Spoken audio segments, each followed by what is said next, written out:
जय हिंद। आप सभी को 26 जनवरी की ढेर सारी शुभकामनाएं। आइए देखते हैं क्वेश्चन को। कल हम प्रैक्टिस सेट एक कंप्लीट कर लिए थे, आज दूसरा मैथ का प्रैक्टिस सेट देखते हैं। चलिए, पहला सवाल है, कह रहा है दी गई संख्याओं का मासा ज्ञात कीजिए। दी गई संख्याओं का मासा। मासा ऐसी संख्या होती है जो बड़ी से बड़ी संख्या होती है, उसी को मासा कहते हैं। ऐसी बड़ी से बड़ी संख्या जो दी गई संख्याओं को पूर्णतः विभक्त कर दे। ठीक है, तो देखिए 12, 15, 18 और 21 है। तो 12 में अगर हम देखते हैं तो ये 3 और 4 का गुणज है इसमें। 15 में देखते हैं तो 3 और 5 का है। 18 में देखते हैं तो 3 और 6 का है। और 21 में देखते हैं तो 3 और 7 का है। अब देखिए इसमें कॉमन तीनों में एक ही संख्या दिख रही है, कौन सी? 3। और 3 ऐसी इससे बड़ी कोई संख्या होगी नहीं जो विभक्त कर दे, तो इसलिए इसका मासा क्या हो जाएगा? 3 हो जाएगा। 12, 15, 18, 21 का मासा क्या हो जाएगा? 3। मासा वह संख्या होती है जो दी गई संख्याओं को पूर्णतः विभक्त कर दे। ठीक है, बड़ी से बड़ी संख्या होती है। अगले क्वेश्चन की तरफ चलते हैं। कह रहा है 12 लड़कों की औसत आयु 10 वर्ष है। इनमें से 11 लड़कों की औसत आयु 9 वर्ष है। तो 12वें लड़के की आयु ज्ञात कीजिए। देखिए 12 लड़कों की औसत आयु हमें दिया है, कितना दिया है? 10 वर्ष दिया है। कह रहा है इनमें से 11 लड़कों की औसत आयु, 11 लड़कों की औसत आयु कितना है? 9 वर्ष दिया है। अगर हम 12 लड़कों की औसत आयु निकाल के 11 लड़कों की औसत आयु में से घटा दें तो हमें उस 12वें लड़के की औसत आयु पता चल जाएगी। तो देखिए 12 धाम में 120 और 11 नौइयाँ 99, इसको हम घटा लेंगे तो आ जाएगा हमारा कितना? 21। तो 12वें लड़के की औसत आयु कितनी हो जाएगी? 21 वर्ष। 12वें लड़के की औसत आयु कितनी हो जाएगी? 21 वर्ष। चलिए अगला क्वेश्चन देखते हैं। अगला क्वेश्चन कह रहा है रुपये 18,440 पर 15% की वार्षिक दर से 4 वर्ष का साधारण ब्याज कितना होगा? तो साधारण ब्याज का हम फार्मूला आपको बताए थे। साधारण ब्याज बराबर होता है मूलधन गुणे दर गुणे समय बटे 100। Principal rate time. तो मूलधन हमारा कितना है? 18,440 है। रेट हमें कितना दिया है? 15%। समय कितना है? 4 वर्ष बटे में 100। इसको हम सरल कर लेते हैं, 0 से 0 कट जाएगा और 5 3 15, 5 दूनी 10, 2 1 कम 2, 2 दूनी 4। देखिए इसे पूरा गुणा करने की आवश्यकता नहीं है। 3 दूनी 6, 6 चौके 24। इकाई अंक हमें देखिए क्या मिल रहा है? 4। और हम एक बार ऑप्शन में चेक कर लेते हैं कि 4 किस ऑप्शन में है। तो पहले ही ऑप्शन में है इकाई अंक 4 और कोई ऑप्शन में नहीं है, तो हमारा उत्तर क्या हो जाएगा? पहला ही ऑप्शन हो जाएगा 11,064। ठीक है, नेक्स्ट ऑप्शन नेक्स्ट क्वेश्चन देखिए। कह रहा है एक कैंटीन में एक सप्ताह के लिए 28 दर्जन केले की आवश्यकता है, तो 47 दिन के लिए कितने केलों की आवश्यकता होगी? क्वेश्चन को ध्यान से समझ लेना। कह रहा है एक कैंटीन में एक सप्ताह के लिए 28 दर्जन केले की आवश्यकता होती है, तो 47 दिन के लिए कितने केलों की आवश्यकता होगी? देखिए एक सप्ताह में हमें पता होना चाहिए कितना? 7 दिन होता है। 7 दिनों में 28 दर्जन केले की आवश्यकता होती है, तो एक दिन में कितना होगी?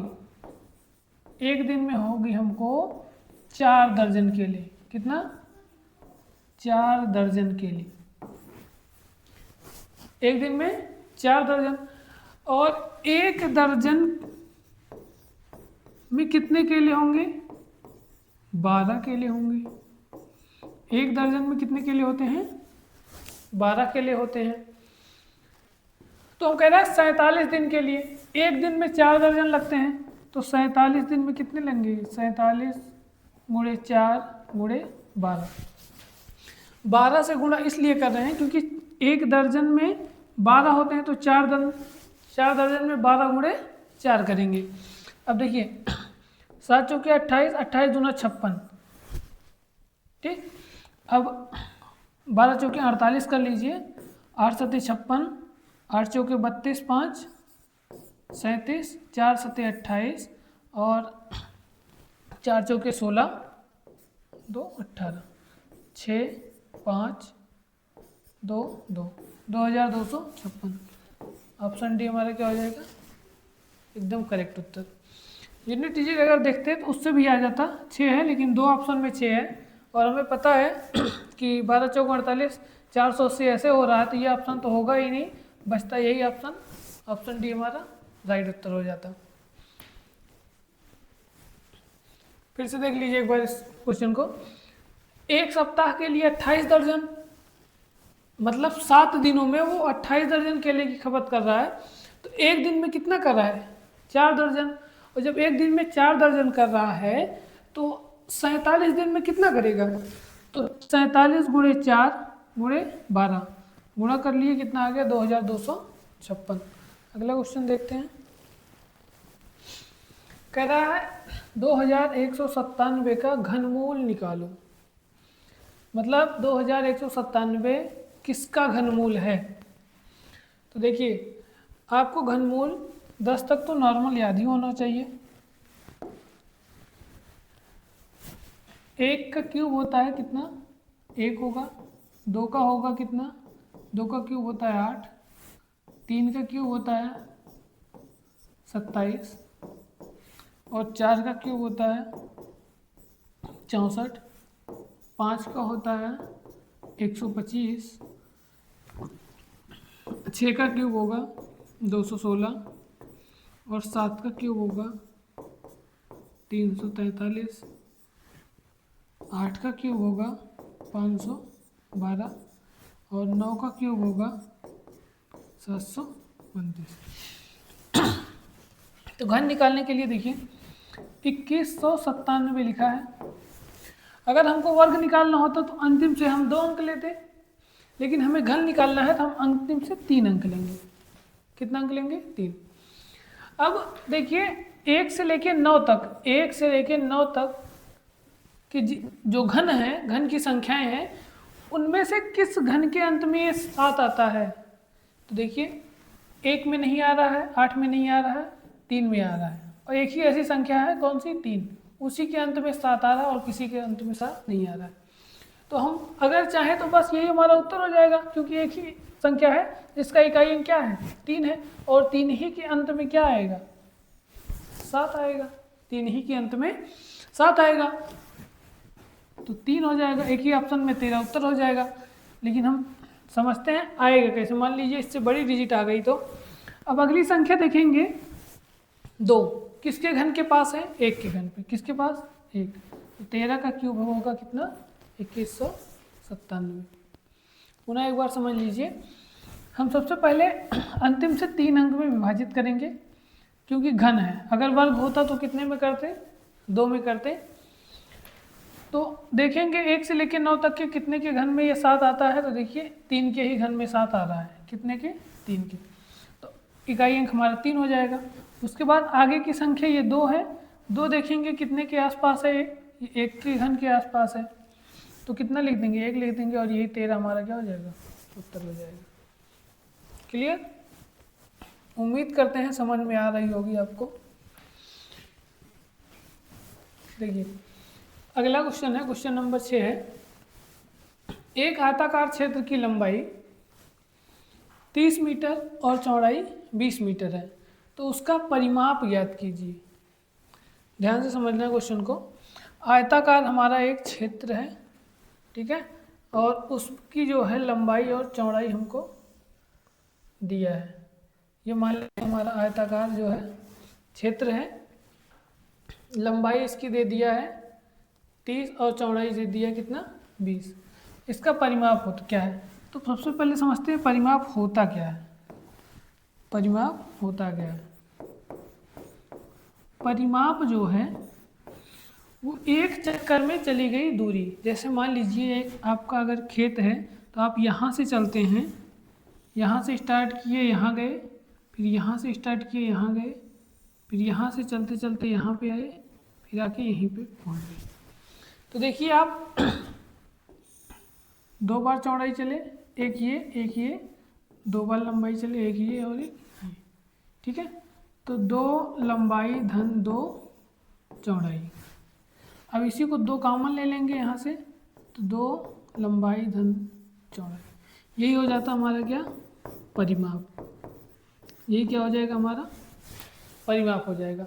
अगर क्षेत्रफल की बात करते हैं तो क्षेत्रफल का फार्मूला होता है लंबाई गुणे चौड़ाई, ये क्षेत्रफल हो जाएगा।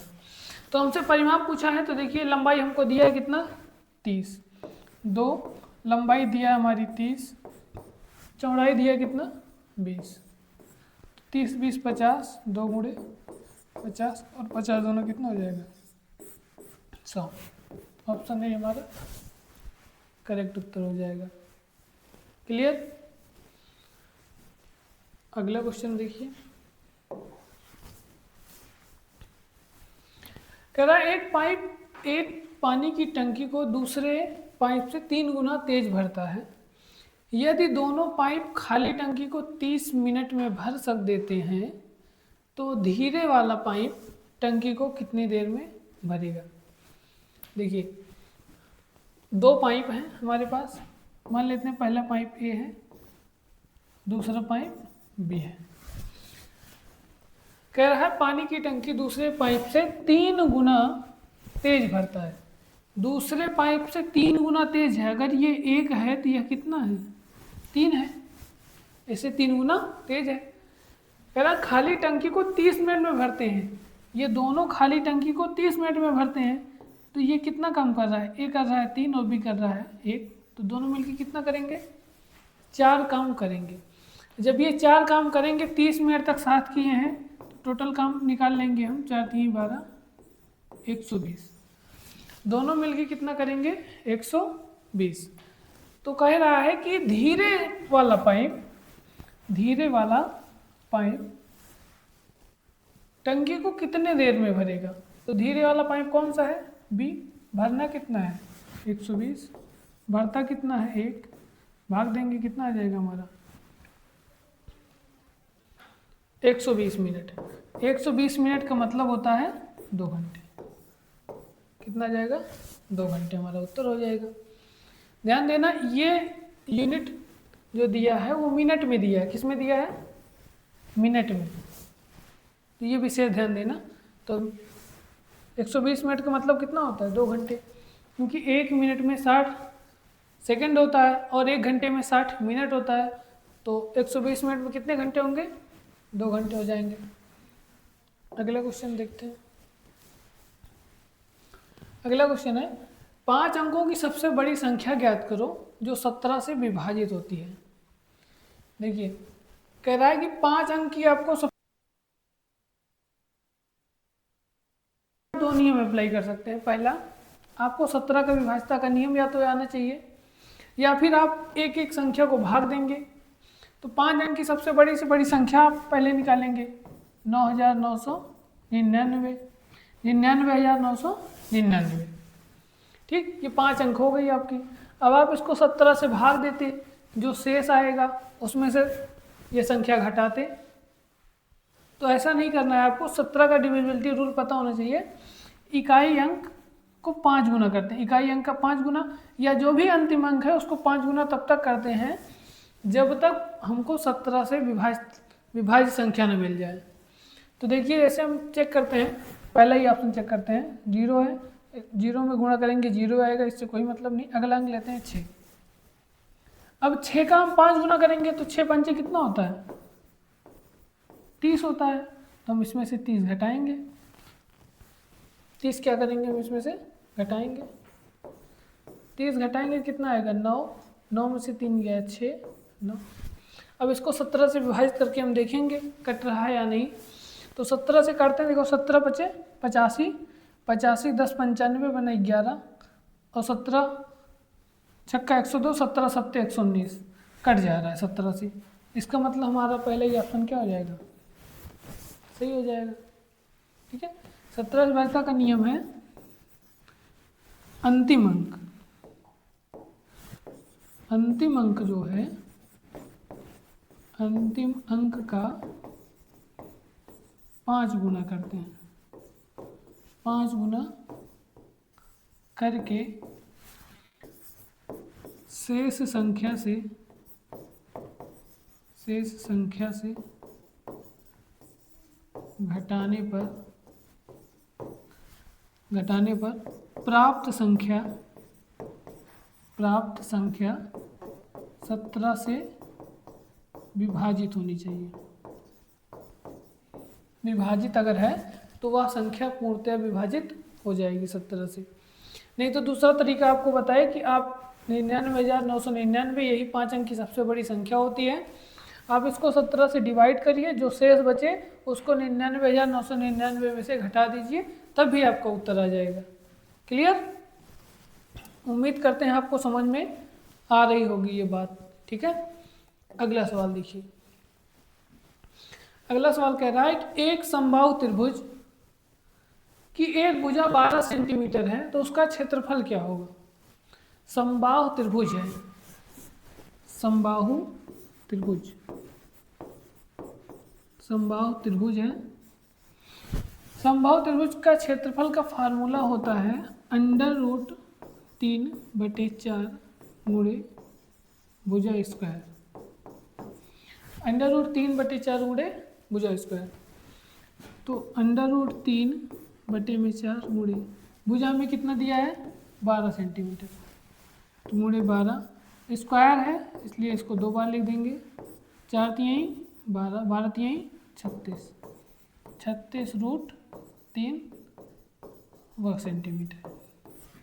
किस ऑप्शन में हमारा, ऑप्शन ए 36√3, ये हमारा उत्तर हो जाएगा। क्लियर? नेक्स्ट क्वेश्चन की तरफ चलते हैं। देखिए, कह रहा है किन्हीं दो संख्याओं का योग 25 है और उनका अंतर 13 है, तो दोनों संख्याएं ज्ञात कीजिए। कह रहा है दो संख्या का योग जो है वो 25 है और उसका अंतर 13 है, तो दोनों संख्याएं ज्ञात कीजिए। देखिए, इस टाइप के क्वेश्चन के लिए हम आप सबसे पहले ऑप्शन चेक कर लेना चाहिए, अगर मिल रहा है तो। इसमें 1 का अंतर है, इसमें 3 का अंतर है, और इसमें कितने का है 17 का। कितने का है 17 का, और इसमें कितने का है 13 का। तो एक ही ऑप्शन मिल रहा है हमको, ऑप्शन डी 13। ठीक है, ये उत्तर हो जाएगा, क्योंकि देखिए उनका अंतर कितना कह रहा है 13 होना चाहिए और योग कितना होना चाहिए 25 होना चाहिए। तो 25 तो योग तो लगभग सब में है, लेकिन अंतर जो कहा है वो 13 का होना चाहिए, तो अंतर एक ही ऑप्शन में है 13। फिलहाल लगाएंगे कैसे इसको हम देखते हैं। दो संख्याएं हैं हमारे पास, मान लेते हैं पहली संख्या, कोई संख्या है ए, कोई संख्या मान लेते हैं ए, और दूसरी संख्या कौन सी है बी। दोनों का योग 25 दे रहा है, मतलब a + b बराबर 25 के।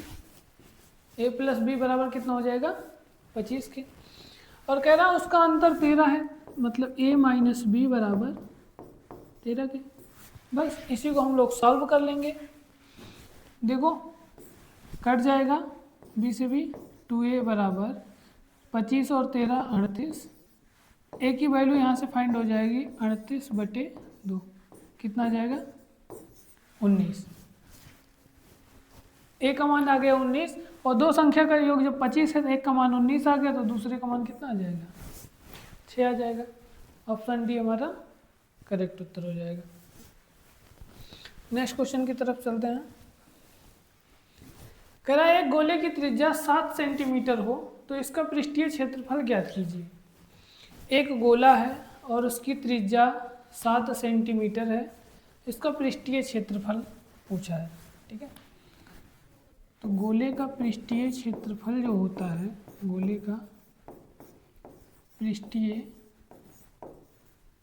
क्षेत्रफल, इसका फार्मूला होता है 4πr²।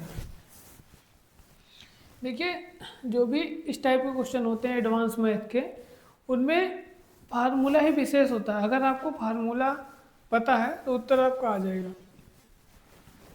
तो 4 गुणे पाई का मान 22/7 गुणे आर त्रिज्या हमको कितना दिया है, आर का मान 7 दिया है, तो 7 गुणे में 7, 7 से 7 कट जाएगा, 22 चौक 88, 88 गुणे 7, 7 8 56, 7 8 56 5 61, 616 वर्ग सेंटीमीटर। तो 616 ऑप्शन बी हमारा करेक्ट उत्तर हो जाएगा। ऑप्शन बी एकदम राइट उत्तर हो जाएगा। चलिए नेक्स्ट क्वेश्चन देखते हैं। अगला क्वेश्चन है 8, 10, 15, 16 और 20 का लघुत्तम समापवर्त ज्ञात कीजिए। 8, 10, 15, 16 और 20 का लघुत्तम समापवर्त ज्ञात कीजिए। तो देखिए हम देखते हैं इसमें 8 में 2 और 4 का गुणज है, 10 में 2 और 5 का है, 15 में है 3 और 5 का है, 16 में है 4 और 4 का, और 20 में है 4 और 5 का। लघुत्तम समापवर्त ऐसी छोटी छोटी संख्या जो दी गई संख्याओं से पूर्णतः विभक्त हो जाए, उसे हम लासा कहते हैं या लघुत्तम समापवर्त कहते हैं। तो देखिए क्वेश्चन को कितना आसान लगाने के लिए हम देख रहे हैं इसमें 2, इसमें 4, इसमें 2, इसमें 5, इसमें 3 और 5, ये 4 है। तो हमें देख रहे हैं इसमें 3 मिल रहा है हमें, और 3 से विभाजता का नियम क्या होता है कि संख्या के अंकों का योग 3 से विभाजित होना चाहिए। देखिए इसमें 6 2, इसका योग कितना आ रहा है 8, इसमें 2 2 4 आ रहा है, इसमें 5 2 7 आ रहा है, इसमें 4 2 6 आ रहा है। तो एक ही ऐसा ऑप्शन है जिसमें हमें संख्या का योग क्या मिल रहा है, 3 से विभाजित मिल रहा है। तो यही ऑप्शन हमारा क्या हो जाएगा, सही हो जाएगा। एकदम आसानी से इसको कर सकते हैं, ठीक है। तो बाकी लगाने के लिए आप इसका गुणनखंड इससे लगा सकते हैं, कोई दिक्कत नहीं है। अगला ऑप्शन देखिए, अगला क्वेश्चन है 10%, 20% और 30% के क्रमवार बट्टे निम्न में से किस अकेली छूट के बराबर है। ये क्रमागत बट्टा का सवाल है। आपसे पूछा 10% और 20% और 30% के क्रमवार बट्टे किसके एकल छूट के बराबर होते हैं। तो देखिए हम इसमें चाहे plus minus X plus minus Y plus minus X Y बटे 100, हम सबसे पहले 10 और 20 का निकाल सकते हैं। 10 और 20 का निकालेंगे, छूट है तो माइनस लगेगी, माइनस माइनस प्लस, 10 गुणे 20 बटे में 100। तो ये हो जाएगा हमारा 30 प्लस 2, इसका मतलब आ गया 28। जब ये 28 आ गया, तो अब उसके बाद हम 30 पे रख के देखते हैं। 30 पे रखते हैं तो minus 28 minus 30 minus minus plus 28 गुणे 30 बटे में 100। तो 30 20 50 60 58 के 0 से 0 कट जाएगा, 3 8 24, 3 दूनी 6, 6 2 8, 8.4, इसमें से घटा लेंगे 8.4, आ जाएगा हमारा कितना 49.6, कितना आ जाएगा 49.6। ऑप्शन ए हमारा क्या हो जाएगा, सही उत्तर हो जाएगा। चलिए अगला क्वेश्चन देखते हैं। अगला क्वेश्चन नंबर 14 है। कह रहा है एक गांव में पुरुष एवं महिलाओं का अनुपात 5:3 है। पुरुष और महिला का अनुपात जो है, पुरुष और महिला का अनुपात जो है वो कितना है, 5:3 है, ठीक है। मैन और वुमेन 5:3 है। यदि गांव में 800 पुरुष हों, यदि गांव में 800 पुरुष हों तो महिलाओं की संख्या ज्ञात कीजिए। देखिए पुरुष का अनुपात हमें कितना दिया है, 5 दिया है, और यहाँ गांव में पुरुष कितने हैं, 800 है। तो 5 बराबर वैल्यू दिया कितना, 800। तो हमसे पूछा क्या है, महिला की संख्या मतलब 3 का मान पूछा है। तो 1 की वैल्यू निकालेंगे 800 बटे में 5, 5 से भाग देंगे, 5 इक्कम 5, 5 छक 30, 100 कितना आ गया, 60 आ गया। महिला का पूछा, महिला में गुणा कर देंगे, 160 गुणे में 3, 16 3 48 कितना आ जाएगा, 480। 480 ऑप्शन डी हमारा क्या हो जाएगा, राइट उत्तर हो जाएगा। क्लियर? उम्मीद कर रहे हैं आपको समझ में आ रही होगी हमारी बात। अगला सवाल, अंतिम प्रश्न है, सुरेश एक काम को 10 दिन में और मोहन 15 दिन में करता है, दोनों मिलकर उसी काम को कितने दिन में पूरा करेंगे। देखिए सुरेश जो है, सुरेश एक काम को कितने दिन में कर रहा है, 10 दिन में कर रहा है। सुरेश कितने दिन में कर रहा है, 10 दिन में। और मोहन उसी काम को जो है, मोहन उसी काम को कर रहा है कितने दिन में, 15 दिन में। हम इन दोनों का एलसीएम लेंगे, एलसीएम कितना आएगा, 10 और 15 का 30। अब इसी से भाग देंगे हम 10 में, 10 तिहाई 30 और 15 दूना 30। इसका मतलब मोहन एक दिन में 3 काम कर रहा है, और सुरेश एक दिन में 3 कर रहा है और मोहन एक दिन में कितना कर रहा है, 2 काम कर रहा है। तो दोनों मिलकर एक दिन में कितना काम कर रहे हैं, 5, और करना कितना है, 30। 5 से भाग दे दो, 5 छक 30, कितना दिन आ जाएगा, 6 दिन हमारा राइट उत्तर हो जाएगा, ऑप्शन बी। फिर समझ लीजिए एक बार, सुरेश किसी काम को 10 दिन में कर रहा है, मोहन उसी काम को 15 दिन में कर रहा है। तो हम इनकी यहाँ से एक क्षमता निकालेंगे। क्षमता निकालने के लिए दोनों का लासा लेंगे, लासा आएगा कितना, 30। जब इसका लासा 30 आया तो इसमें क्षमता निकालेंगे, 10 तिहाई 30 और 15 दूना 30। जो एलसीएम होता है यही टोटल काम बन जाता है। इस क्वेश्चन में ध्यान रखना, जो लासा होता है वही टोटल क्या होता है, काम होता है। तो 3 2 5 हो गया, और जब एक दिन में 5 करते हैं तो 30 करने में कितना दिन लगेगा, 6 दिन लगेगा। तो ये थे आपके जो है अग्निवीर जीडी के 15 के 15 क्वेश्चन। अगर आप डेली हमारे साथ लगकर इसको प्रैक्टिस करेंगे तो आपका अग्निवीर में एक भी नंबर नहीं कटेगा, आप पूरा का पूरा 15 क्वेश्चन सही करके आएंगे।